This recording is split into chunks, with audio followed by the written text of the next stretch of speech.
Fichte, ética o el sistema de la doctrina de las costumbres según los principios de la doctrina de la ciencia. Introducción. Cómo algo objetivo puede convertirse en algo subjetivo, un ser para sí en algo representado. Para captar por este extremo más conocido la tarea de toda filosofía, cómo ocurre esta transformación, no podrá explicarlo nadie que no encuentre un punto en el cual lo objetivo y lo subjetivo no estén separados, sino que sean enteramente uno. Pues bien, dicho punto lo presenta nuestro sistema y de él parte.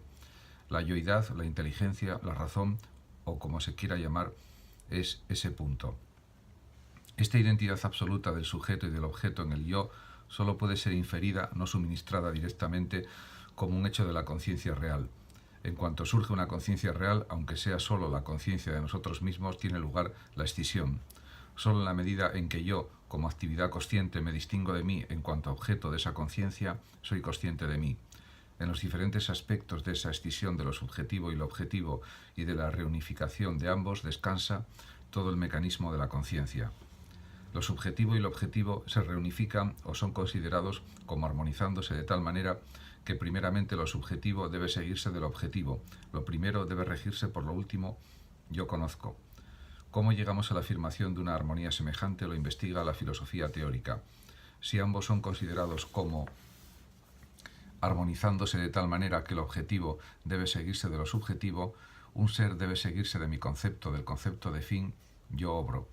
De donde procede la admisión de una tal armonía lo ha de investigar la filosofía práctica. El primer punto, el de cómo podemos llegar a afirmar la concordancia de nuestras representaciones con cosas que deben existir independientemente de ellas, a lo sumo ha sido planteado, pero por lo que se refiere al segundo, cómo sea posible pensar algunos de nuestros conceptos como exponibles y en parte realmente expuestos en la naturaleza que subsiste sin nuestra intervención, sobre eso la filosofía no se ha asombrado todavía ni una sola vez. Se ha encontrado enteramente natural que podamos obrar sobre el mundo. Lo hacemos en cada instante, como cualquier persona sabe, es un hecho de la conciencia y con eso basta. La ética es filosofía práctica. Así como la filosofía teórica tiene que exponer el sistema del pensamiento necesario según el cual nuestras representaciones concuerdan con un ser, así la filosofía práctica tiene que desarrollar exhaustivamente el sistema del pensamiento necesario según el cual un ser concuerda con nuestras representaciones y se sigue de ellas. Por tanto, nos compete abordar esta última cuestión y mostrar, por una parte, cómo en general llegamos a considerar que algunas de nuestras representaciones son el fundamento de un ser y además de dónde nos surge particularmente el sistema de aquellos conceptos de los cuales debe necesariamente seguirse un ser.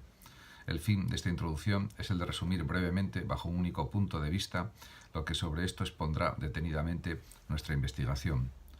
Yo me encuentro actuando efectivamente en el mundo sensible, de ahí parte toda conciencia, y sin esa conciencia de mi actividad eficiente no habría autoconciencia alguna, y a su vez sin esta ninguna conciencia de otra cosa distinta de mí. Quien desee una prueba de esta afirmación la encontrará de forma detallada en el capítulo 2. Aquí solo es presentada como un hecho inmediato de la conciencia, a fin de enlazar ahí nuestro razonamiento. ¿Cuáles son los diversos elementos contenidos en esta representación de mi actividad eficiente y cómo puedo llegar a ellos? Incluso si admitimos provisionalmente que la representación de la materia que continúa existiendo mientras actúo y que no ha de ser en absoluto modificada por mi actividad, la representación de la constitución de esa materia que es modificada por mi actividad, la representación de esta modificación que se desarrolla hasta que está ahí la forma que me proponía, incluso si admitimos que todas esas representaciones contenidas en la representación de mi actividad me son dadas desde fuera, una expresión que yo ciertamente no comprendo, que eso es experiencia o cualquier otro término con el que se quiera expresar ese no pensamiento, aún así hay algo en la representación de mi actividad que no me puede venir en absoluto de fuera, sino que ha de hallarse en mí mismo, algo que no puedo experimentar ni aprender, sino que lo he de saber directamente, esto, que yo mismo debo ser el último fundamento de la modificación acaecida. Yo soy el fundamento de esta modificación significa el mismo que sabe acerca de la modificación y ningún otro. Es también el que actúa. El sujeto de la conciencia y el principio de la actividad son lo mismo, lo que en el origen de todo saber enuncio sobre el sujeto mismo del saber, lo que sé por el hecho de saber en general, no lo puedo haber sacado de ningún otro saber, lo sé inmediatamente, lo pongo sin más. En consecuencia, tan pronto como yo sé algo en general, sé que soy activo. En la mera forma del saber está contenida y con ello inmediatamente puesta la conciencia de mí mismo y de mí mismo como activo.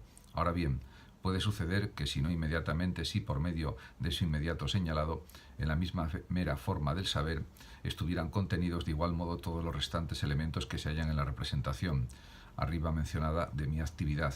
Si así se encontrara, nos libraríamos entonces de la dudosa suposición de que vienen de fuera, por cuanto que seríamos capaces de explicarlos de otra manera más natural. Mediante esa explicación estaría contestada la pregunta antes planteada de cómo llegamos a atribuirnos una efectividad en un mundo sensible fuera de nosotros, por cuanto que la necesidad de tal suposición se deduciría directamente de la conciencia presupuesta como tal. Queremos intentar ver si semejante deducción es posible. El plan de la misma es el siguiente. Acabamos de ver que se halla en la representación de nuestra actividad. El presupuesto es que eso mismo está contenido en la conciencia como tal y puesto con ella necesariamente. Partimos, por tanto, de la forma de la conciencia en general, deducimos desde ella y nuestra investigación estará concluida cuando en el camino de la deducción retornemos de nuevo a la representación de nuestra actividad sensible.